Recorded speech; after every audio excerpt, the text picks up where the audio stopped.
The purpose of this short video is to review your lease agreement. Before we get to the lease itself, you will get a duties owed and a duties owed supplemental. That is a state disclosure form that lets you know who I am, my license, and who I represent, which is the landlord, my duties to you as a customer and the client. The duties owed supplemental will list my assistant and anybody else that works with me at my office that has a real estate license. Under the residential lease agreement, you're going to see the start date of the agreement, your name and the owner name, the address of the property, the mailbox number, the term, the total rent, that's the total fixed periodic rent for the entire length of the lease.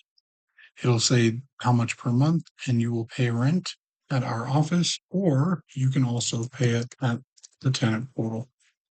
The next part will give you a breakdown of the base rent plus any other fees that you see here. The other could be, for example, our resident benefits package, which is part of that total fixed periodic rent that was advertised.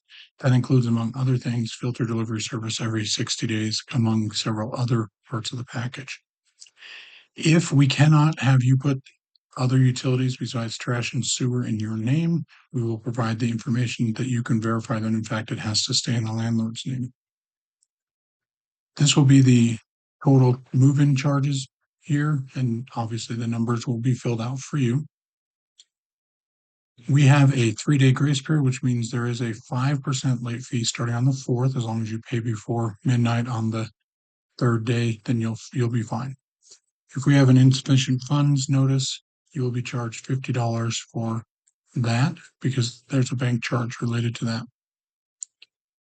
The security deposits and the cleaning deposit will be held by us, the broker, and you will be required to provide a receipt showing that you had a professional cleaning done, and you will get your cleaning deposit back. We'll provide a list of the vendors.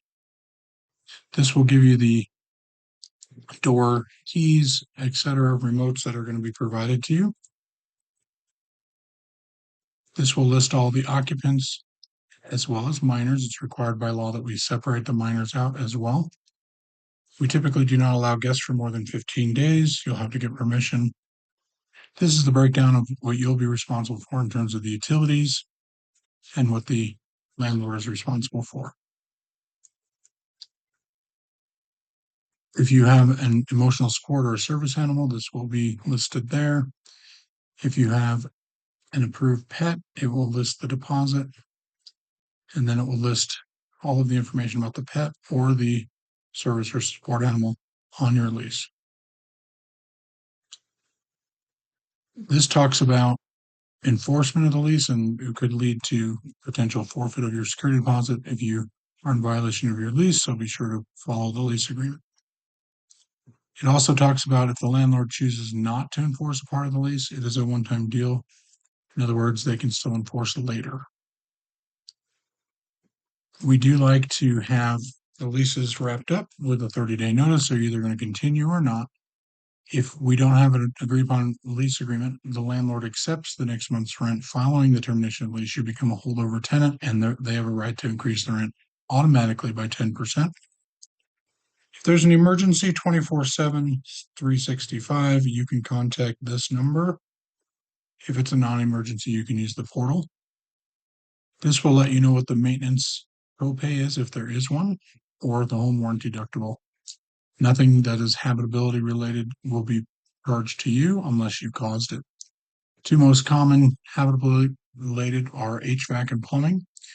As long as you didn't cause the HVAC issue, the landlord would be 100% responsible.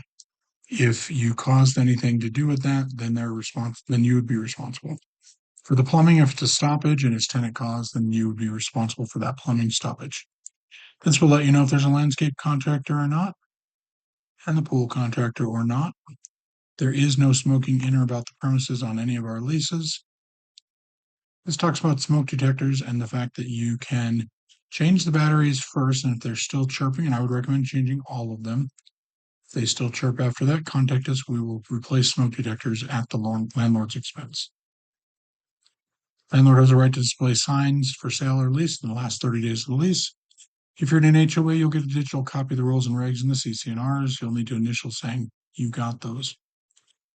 This is the inventory will be in the property. The check marks will be there for your particular lease. You are required to have renter's insurance. There's a renter's insurance addendum that basically states that if you do not show proof of coverage, you will be added to a liability only policy and there is no grace period. The landlord is responsible for having homeowners or landlord insurance. If you are doing anything illegal or doing drugs or manufacturing and distributing drugs, you could be in violation of lease and evicted. If you'd like to replace window screens at your expense, you can. Solar window screens require approval from the landlord. Speaking of any approval, if you're trying to do an alteration such as repainting, new ceiling fans, new light fixtures, etc., you always must get written approval from the landlord, and you can go through us for that. We're gonna This will stipulate whether or not we've repainted or touched up painted. We're gonna have you keep the utilities on for 3 business days past your lease, just in case there's a problem. We want to be able to look at all of the house and determine all the appliances are still working, et cetera. We have to have the utilities on for that. If you decide you're going to rekey, you have to give us a new key within 2 business days. The next section talks about whether or not you have a license, the landlord has a license. Your referral company, if there is one, this will give you the information on who to contact throughout the tenancy, which is us. It'll have the phone number, the email address, fax number, physical address. You'll be required to sign Addendum 1, which specifies any other charges, Addendum 2, which is a disclosure addendum. There's a required insurance addendum, resident benefits package addendum, a move-out checklist, and if applicable, a pool waiver. These are our standard boilerplate additional terms, so be sure to read through those as well.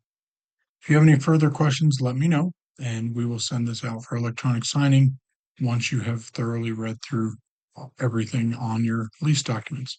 Thank you.